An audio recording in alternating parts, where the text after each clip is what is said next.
Supergirl is one of my favorite DC superheroes, and while she's undergone a lot of weird continuity changes in the comics, there are usually a few characteristics that are instantly recognizable about Kara other than her costume and her general look. A few years back, Supergirl had her own show on the CW. The show had a lot of problems, but one of the biggest problems with it was that it was nothing like what Supergirl was meant to be.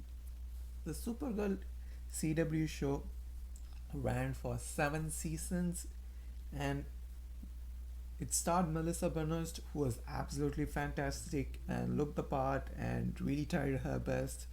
But the problem was that the show never really seemed to be interested in exploring who Supergirl really is. From the beginning, the show felt like a gender swap Superman show instead of a Supergirl show. The story of Supergirl usually is about a very simple premise.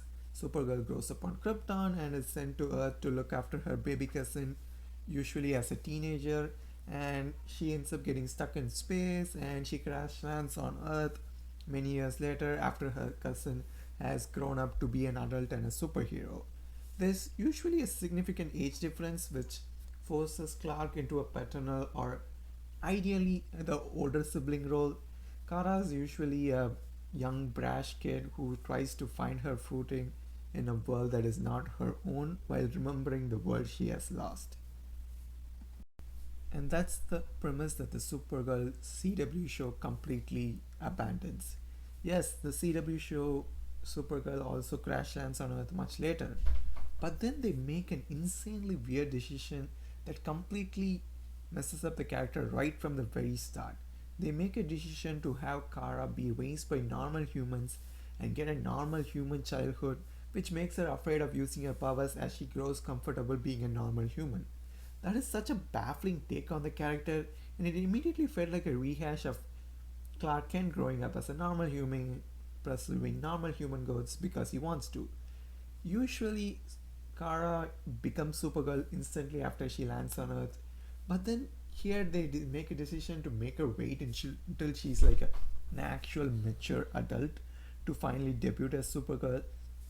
And the problem with this is that it completely skips over pretty much every huge story arc that could be told with the character.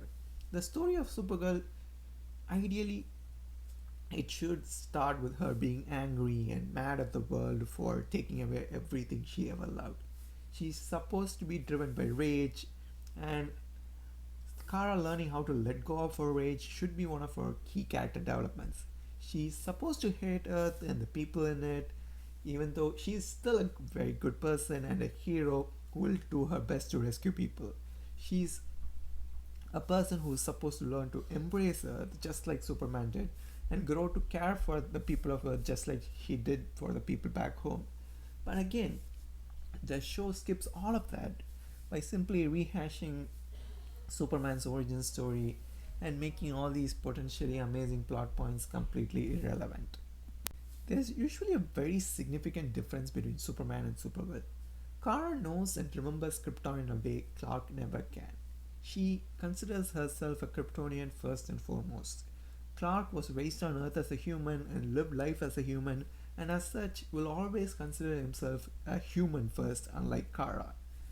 The show chooses to skip over all of that by giving her a normal childhood and making her feel comfortable living life as a human to the point where she identifies as a human first.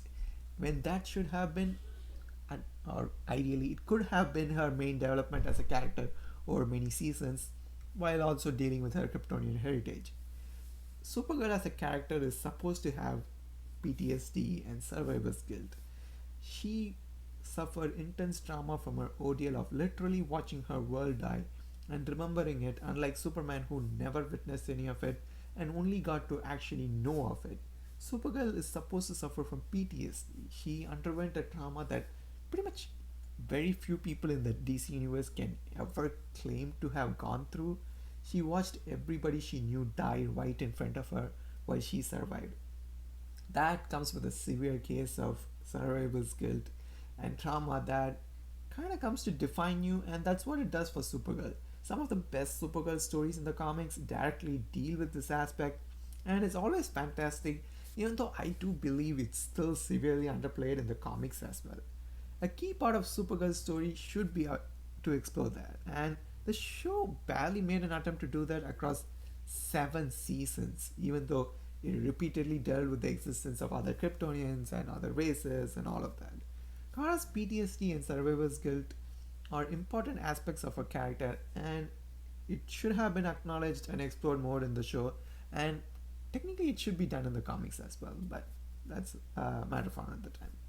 Her initial motivation as a hero should simply be to follow in the footsteps of the only person from her family who is still alive, and a desire to prevent another world from dying and slowly embracing and loving the hero gig to become a hopeful superhero. You miss out on all of that if she simply starts off as a hopeful superhero who is Supergirl and she wants to inspire people, then that's basically just Superman's origin story repeated for her, and that just severely cheapens the character, and that's exactly what the show did. Supergirl's core story is about her being a real alien on Earth who's looking at Earth and humans from an outsider's point of view while trying to understand and acclimate herself to the culture. When you skip the most interesting parts of the character, it makes sense why you would end up with such a bland version of Supergirl like CW Supergirl. There are many more problems that the show had, especially with making her a female Superman. One of the worst things the show ever did was make Supergirl into a reporter. I genuinely have no idea why they wanted to do that. It made her even more into a Superman clone. Kara in the comics is a genius, even though again it's severely underplayed in the comics as well. It is still mentioned several times that she was a bright scientific mind when she was in Kryptonian high school, and she still retains a lot of that. Considering Krypton was a highly advanced society, it should easily make her a super genius on Earth and one of the smartest minds on the planet. Her love for science has been mentioned several times, and while the comics have never fully dealt with it, you would think that a show dealing with an adult Supergirl would attempt to do something with that. But no, they completely abandon all of that to make her a reporter, which makes her far less interesting because how cool would it have been to see her become a scientist and do research and find solutions to the problems that she faces as a superhero? That would have been such a unique take on the character that would have made sense for her as well. But that would require the Supergirl writers to actually read the comics and try to understand the character instead of simply copying Superman stories. To make it worse, the show even ends up stealing a lot of Superman's supporting cast and villains. Honestly, I don't even mind that they had her fight Superman villains. I get that. They're all in the same place. Sometimes you end up fighting other people's villains. But when actual Supergirl villains end up being used for villain of the week episodes and Lex Luthor gets to be a season long villain, then you know there's a problem. And for the supporting cast, I believe they used Vince Scott, aka Toyman, Cat Grant, and Jimmy Olsen. I don't mind using Vince Scott or Cat Grant, but there was absolutely no reason to make Jimmy Olsen a major lead character in a Supergirl TV show. If they wanted to abandon the comics, they should have made new original characters who could have potentially become actual Supergirl supporting characters, or try to find inspiration from the supporting characters that Kara has had over the years. Now, coming to romance has never really been such a huge priority for Supergirl in the comics, but she has had one prominent love interest over the decades, Brainiac 5. And what does the show do? They introduce him, make him likable, and have him end up dating and being with one of Kara's friends. And I don't really understand why you would even do that. That's like introducing Lois Lane and making her a love interest for Jimmy Olsen, despite both of them being his major supporting character in the show. I'm not even going to talk about the poor quality of the stories, the horrible romances, the CGI, or even the awkward political messaging of the show. I would have accepted all of that if they at least showed a little bit of trust in the character they were supposed to adapt. I loved Melissa Benoist in the role. She was absolutely perfect as Supergirl, but this show just angers me beyond relief. Supergirl is such an amazing character, and I don't think even the comics have really used her to great effect over the decades.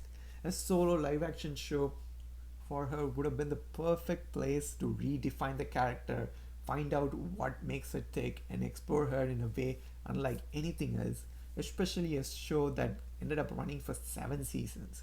But all it ever really managed to do was make her a boring Superman clone with nonsensical storylines and random supporting characters and so much wasted potential. I wish they could have had enough faith in the character they were supposed to be adapting instead of replicating Superman's story. They completely ignored her Kryptonian heritage, and that ended up suppressing all of the unique things about the character.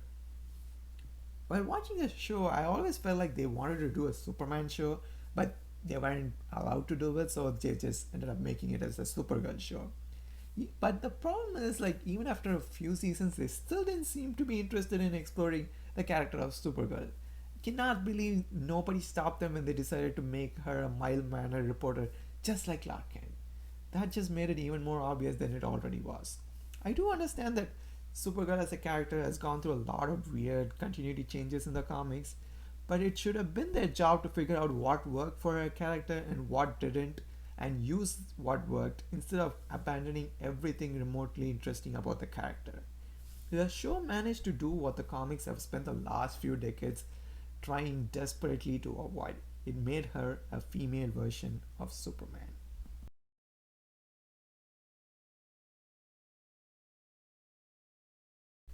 I like Supergirl a lot. She's such a cool character and I really enjoy reading her stories.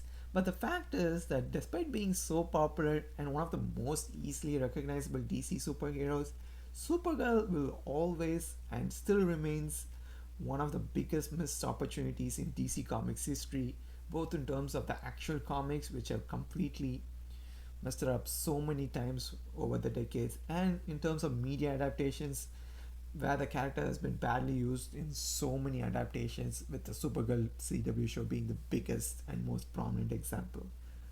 Kara Zor-El has so many interesting layers to her, especially her trauma, her anger issues, and her PTSD. But for the most part, they are always completely ignored, which is a damn shame. Because they always seem to want to make her a girl version of Superman or a simple, bubbly, positive version of Superman, but as a girl, which is just a pointless character at that point. Because I do believe Supergirl is a complex character who is constantly treated as a kid or simply forgotten or changed into something unrecognizable. Supergirl has always been a character bursting with so much potential, and DC has never really figured out how to use that to full effect, and I genuinely hope that they do so one day. Kara Zor-El more than deserves it. I hope the upcoming Woman of Tomorrow movie finally does the Maid of Might justice and shows the world the unique and amazing character she is.